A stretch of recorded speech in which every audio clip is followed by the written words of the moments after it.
Praise the Lord. ஆண்டவருடைய பரிசுத்த நாமம் மகிமைப்படுவதாக. கிறிஸ்துவுக்குள் பிரியமானவர்களே, உங்களுக்கு சமாதானம் என்ற இந்த காணொளி மூலமாக இன்று நாம் தியானிக்க இருக்கிற செய்தி, வேதத்தில் முதலில் முழு இரவு ஜெபம் செய்தவர் யார்? ஆதியாகமம் 32ஆம் அதிகாரத்தில் நாம் யாக்கோபை பற்றி வாசிக்கிறோம். யாக்கோபு தன்னுடைய மாமன் தேசத்திலிருந்து கர்த்தரின் வாக்குத்தத்தத்தை பெற்று மனைவிகள், பிள்ளைகள், வேலைக்காரர்கள், ஆடு மாடுகளோடு தன்னுடைய மூத்த சகோதரன் ஏசாவை சந்திக்க பிரயாணம் மேற்கொள்கிறான்.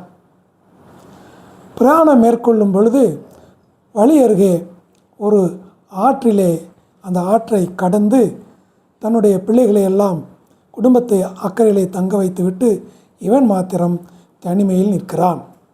இரவு நேரம்.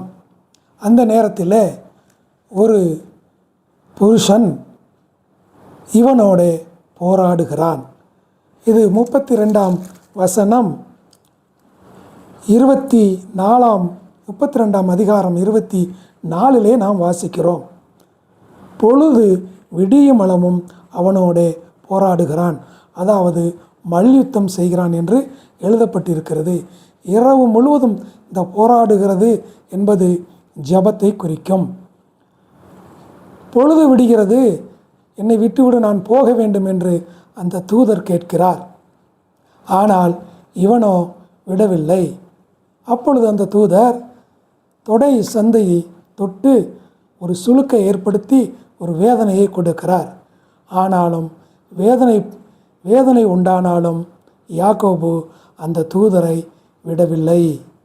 என்னை ஆசீர்வதித்தால் ஒழிய நான் உன்னை விடமாட்டேன் என்று போராடுகிறான்.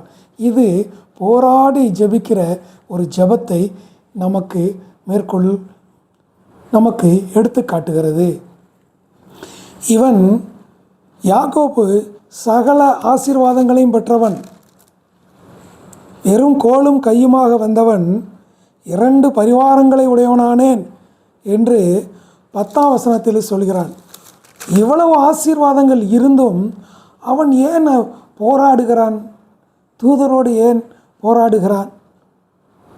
அவன் இருதயத்தில் சமாதானம் இல்லை, அமைதி இல்லை, ஒரு நெருக்குதல், ஒரு பயம். ஏனென்றால் ஏசாவிற்கு இவன் துரோகம் செய்தவன், அவன் சகோதரனுக்கு. ஆகையால் அந்த சகோதரன் நிச்சயம் தன்னை தாக்குவான், கொன்றுவிடலாம் என்ற ஒரு பயம். அதனால் அவனுக்கு அநேக வெகுமதிகளை ஏற்படுத்தி அவனை சந்திக்க செல்கிறான். ஆனாலும் அவனுக்கு சமாதானம் இல்லை. இந்த நேரத்தில் தான் அந்த தூதர் அவனை சந்திக்கிறார். இரவு முழுவதும் போராடியும் அவனுக்கு வெற்றி இல்லை, அவருடைய ஆசீர்வாதம் கிடைக்கவில்லை. கடைசியில் அந்த தேவ தூதர், உன்னுடைய பெயர் என்ன என்று கேட்கிறார். யாக்கோபு என்கிறான். வேறு வழி இல்லை. இவன் பிடித்து கொண்டான் யூதனை. கடைசியில் அவனை, இனிமேல் உன் பெயர் யாக்கோபு அல்ல, இஸ்ரவேல் என்று சொல்லி ஆசீர்வதிக்கிறார். நீ ஏமாற்றுக்காரன் அல்ல, துரோகம் செய்பவன் அல்ல, நீ மனிதனோடும் கர்த்தரோடும் தூதரோடும் போராடி ஜெயம் பெற்றவன் என்று ஆசீர்வதிக்கிறார். அந்த ஆசீர்வாதத்தை பெற்றுக்கொண்ட அவன், நான் கர்த்தரை முகமுகமாய் சந்தித்தேன் என்று சொல்லி அந்த இடத்திற்கு பெனியேல் என்று பெயரிடுகிறான். பெனியேல் என்றால் கர்த்தரின் முகம் என்று அர்த்தம். இது நமக்கு எதை எடுத்து காட்டுகிறது என்றால், யாக்கோபினுடைய அந்த இரவு ஜெபம், முழு இரவு ஜெபம் அவனுடைய சூழ்நிலையை மாற்றுகிறது. அவன் இருதயத்திற்கு சமாதானமும் சந்தோஷமும் ஒரு அமைதலும் கிடைத்தது மாத்திரமல்ல, எதிரியாக நினைத்த அந்த ஏசாவிற்கு அவன் இருதயத்தில் ஒரு தயவு கிடைக்க செய்கிறான் அந்த தூதன். அதுதான் நம்மளுடைய ஜெபத்தின் பலன். இரவு முழுவதும் அவனுக்கு வேதனை தான், ஆனாலும் விடவில்லை. இதுபோன்ற நம் வாழ்க்கையில் வேதனையான சூழ்நிலை வரும், போராட்டம் வரும், நெருக்கடி வரும்.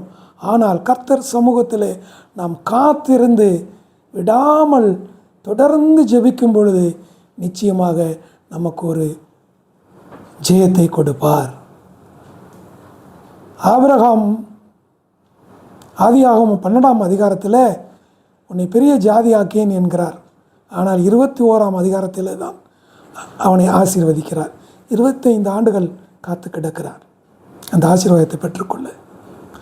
அதுபோல் நாம் நம் வாழ்க்கையில் எல்லா சூழ்நிலையும் கர்த்தரை சார்ந்திருக்க வேண்டும், ஜெபத்திலே தரித்து நிற்க வேண்டும். அப்பொழுது நாம் ஜெயத்தை பெற்றுக்கொள்ளலாம். கிறிஸ்துவே நமக்கு இதற்கு ஒரு எடுத்துக்காட்டு. அவர் லூக்கா 6ஆம் அதிகாரம் 12ஆம் வசனத்திலே மலையில் ஏறி இரவு முழுவதும் ஜெபிக்கிறார். ஜெபித்து முடித்து காலையிலே 12 சீசர்களையும் தேர்ந்தெடுக்கிறார். முக்கியமான வேளையில், இக்கட்டான நிலையில் நாம் தேவனை சார்ந்து நாம் ஜெபிக்கும் பொழுது நமக்கு நிச்சயமாகவே ஒரு வெற்றியை கொடுப்பார். நீதிமொழிகள் 23:18 நிச்சயமாகவே முடிவு உண்டு, உன் நம்பிக்கை வீண் போகாது என்று எழுதப்பட்டிருக்கிறது. நான் நம்பிக்கையோடு ஜெபித்தால் நிச்சயம் ஜெயம் வரும். ஜெயமோ கர்த்தரால் வரும். ஜெபமே ஜெயம். ஆமென்.